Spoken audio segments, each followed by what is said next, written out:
वंदे मातरम साथियों। आज का हमारा चैप्टर है भेड़ पालन का, यानी कि पशुपालन जो हम पढ़ रहे हैं। ठीक है, जो पशुपालन सब्जेक्ट हमारा है उसका चैप्टर नंबर 10 यानी कि भेड़ पालन से क्वेश्चन। अब इस भेड़ पालन चैप्टर से जो क्वेश्चन पूछे जाते हैं बोर्ड से, वो 3 नंबर के क्वेश्चन आते हैं। कितने नंबर के? 3 नंबर का ये चैप्टर होता है, जिसमें सारे में मैंने बताया 1+1+1। पिछली बार इसमें टोटली क्या पूछी गई थी? रिक्त स्थान पूछी गई थी। ठीक है, तो इस विषय में आपको थोड़ा सा क्या करना है, ध्यान देना है कि भैया भेड़ से ज्यादातर क्या बनी हुई थी? रिक्त स्थान बनी हुई थी। अब किस तरह से इससे क्वेश्चन पूछे जाते हैं भेड़ पालन से, आइए समझते हैं। तो डायरेक्टली जो टोटल ही ऑब्जेक्टिव चैप्टर है बेटा, ठीक है, वन लाइनर क्वेश्चन हम लोगों ने तैयार करे हैं, आपको पहले भी मैंने बता रखा है, इसलिए थोड़ा सा विशेष ध्यान देकर आप लोगों को इसको पढ़ना है। तो भेड़ का गर्भकाल होता है डैश डैश डैश। भेड़ का गर्भकाल dash dash dash dash dash होता है 150 दिन का। कितने दिन का होता है? 150 दिन का होता है। विश्व की सर्वाधिक लंबे कान वाली भेड़ कौन सी है? लोही भेड़। कौन सी भेड़ है जिसके सबसे ज्यादा लंबे कान होते हैं? निम्न में से कौन सी भेड़ द्विकाजी नस्ल? द्विकाजी का मतलब दो कामों के लिए प्रसिद्ध होती है। ठीक है, दूध के लिए भी और ऊन के लिए भी, या ऊन के लिए भी या मांस के लिए भी। ठीक है, तो हम द्विकाजी बोलते हैं। तो यानी कि निम्न कौन सी भेड़ द्विकाजी नस्ल है? तो भैया लगभग इसमें क्या होता है, जब ऑप्शन या और भी कुछ ऑप्शन इसमें दिए होंगे तो या था उपयुक्त तो सभी। ठीक है, यानी कि इसमें द्विकाजी में मेरिनो दिया होगा अलग अलग दिया होगा। ठीक है, अगला, कालीन हेतु विश्व भर में प्रसिद्ध भेड़ की नस्ल है। तो बीकानेरी भेड़। कौन सी भेड़? बीकानेरी भेड़ से क्या बनाई जाती है बेटा? कालीन। क्या बनाई जाती है? कालीन किसे कहते हैं? बिछाने के लिए, है ना, घर में ज्यादातर कालीनें जो बिछाई जाती हैं वो क्या होती हैं? जो है बीकानेरी भेड़ से तैयार की जाती हैं।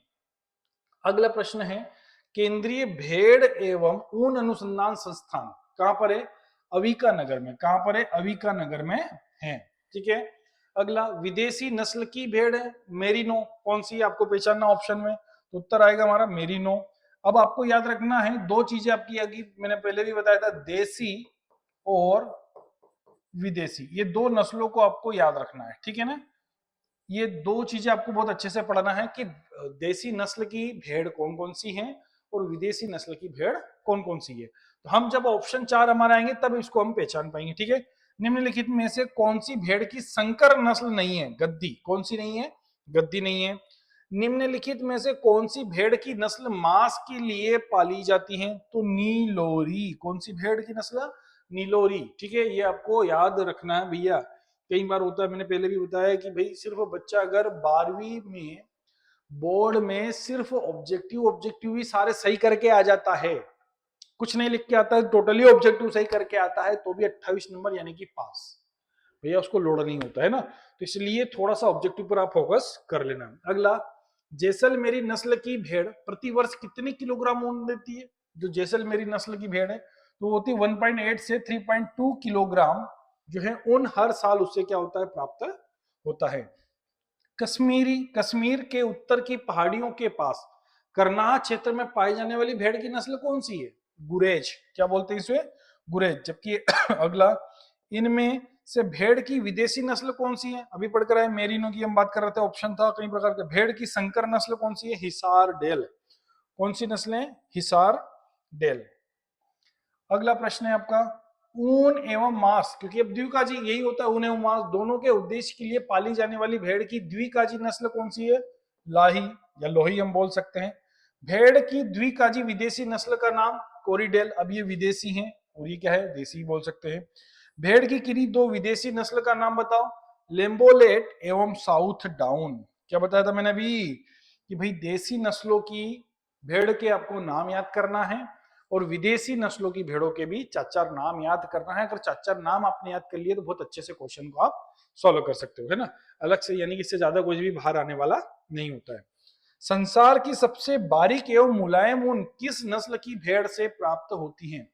अच्छा, कमेंट करके बताओ कि पश्मीना किस बकरी की किस नस्ल से प्राप्त होता है, मुझे कमेंट करके बताओ। मैंने कल भी आप लोगों को ये पढ़ाया था, ठीक है ना, तो आपको याद होना चाहिए। मैं क्वेश्चन और कमेंट की अगर आपसे बात करता हूं तो आप जरूर कराओ, चाहे वो सही हो या गलत हो, क्योंकि कमेंट करने से हमें पता चलता भैया कई बार कि यार हाँ वास्तव में हम लोग कम से कम जवाब देने के इच्छुक तो हैं, है ना, कि हम जवाब सही जा रहा है गलत जा रहा है वो बात की बात है, पर पहले हम जवाब भाई यार अरे यार क्या लिखूंगा पूरा मन, अरे ऐसा नहीं होता।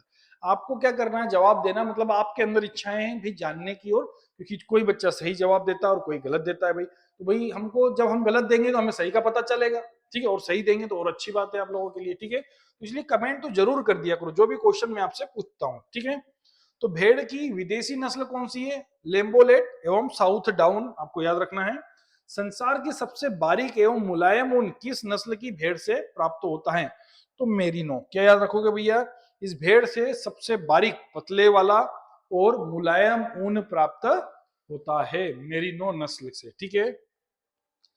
चलो अगला प्रश्न है हमारे, भारत में कालीन उद्योग हेतु सर्वोत्तम ऊन किस नस्ल की भेड़ से प्राप्त होती है। अभी हमने पढ़ा था कि भाई भारत में कालीन उद्योग, अब कालीन बनाने वाले भी बड़े बड़े उद्योग है, उनको भी किसकी आवश्यकता लगती है, ऊन की आवश्यकता लगती है।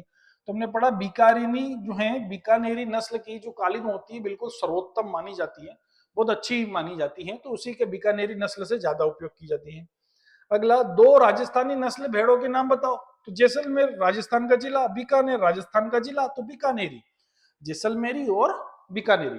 क्योंकि भेड़ ज्यादातर क्या होती है भाई राजस्थान से, देखिए हमने देखा होगा हमारे इधर भी भाई, है ना, कि जो ज्यादातर राजस्थानी जो होते हैं, राजस्थानी लोग भेड़ के बड़े बड़े झुंड, हम भेड़ को क्या बोलते हैं, गाडर, और ऊंट के साथ पूरा क्या आता है, उनका काफिला आता है ना। तो जब उधर बारिश यानी कि खत्म होने के बाद जब चारा या हरी जगह की कमी आ जाती है, तो फिर वो पूरे भारत देश में भ्रमण अपनी भेड़ों को जो है क्या करने के लिए भैया, है ना, चराने के लिए पूरे भारत वर्ष में क्या करते हैं, भ्रमण करते हैं, और कंटिन्यू वो इधर से उधर चलते जाते हैं, और पूरे साल भर वो क्या करते हैं, चलते ही रहते हैं, चलते चलते ही खाते पीते रहते हैं, ठीक है। तो हम बोलते हैं जब पूरा ऊन बन जाता है तो वापस वहीं चले जाते हैं, ऊन काट कूट के वापस आ जाते हैं, ठीक है। तो हम बात करते हैं तो राजस्थानी नस्ल जैसलमेरी और बीकानेरी की। अगला, अविकालीन क्या है, अविकालीन एक प्रकार की नस्ल है, क्या है, नस्ल है, जो CHWRI द्वारा विकसित भेड़ की द्विकाजी नस्ल है। अब CHWRI ये क्या है भैया, क्या है, रिसर्च इंस्टीट्यूट है, रिसर्च इंस्टीट्यूट है, इसका जल्दी से फुल नेम मुझे कमेंट करके बताओ, ठीक है, मैं आपको लास्ट में बताऊंगा। यानी कि CHWRI का फुल फॉर्म क्या है, अभी है, जल्दी से कमेंट करके मुझे बताओ। राजस्थान की मेरिनो नस्ल किसे कहते हैं, तो चोकला को, किसको कहा जाता है, चोकला को कहा जाता है, ठीक है। चलो अगला प्रश्न है, साउथ डान एंड मेरिनो भेड़ की नस्ल है कौन सी, विदेशी, अभी पढ़कर आए, साउथ डान और मेरिनो विदेशी भेड़ की नस्लें हैं। भदरवाह भेड़ का उद्गम स्थल कहाँ है, कश्मीर, कहाँ माना जाता है, कश्मीर माना जाता है। हिसार डेल भेड़ की नस्ल है संकर नस्ल, हाइब्रिड है। लोही भेड़ का मूल स्थान कहाँ माना जाता है, तो पाकिस्तान। अरे यार ये पाकिस्तान का नाम ही क्यों आ जाता है साला, हम तो पाकिस्तान का नाम लेना भी पसंद नहीं करते, क्यों भाई, गलत बोल रहा हूँ कि सही, फिर भी कहीं ना कहीं ये फंस जाता है, फंसता ऐसी जगह है, कहाँ पर, जहाँ ये भेड़ बकरी गार्डन, वही जाति ऐसी उसकी, है ना, वो है ही इसी लायक, है ना, तो फंसता भी इसी जगह है। तो लोही भेड़ कहाँ, मुल्तान या पाकिस्तान माना जाता है। सर्वाधिक बारीक और मुलायम ऊन, मजबूत ऊन देने वाली भेड़ की नस्ल अभी पढ़कर आए थे दोस्त, क्या था, मेरिनो, क्या है, मेरिनो नस्ल की भेड़ से प्राप्त होता है, ठीक है।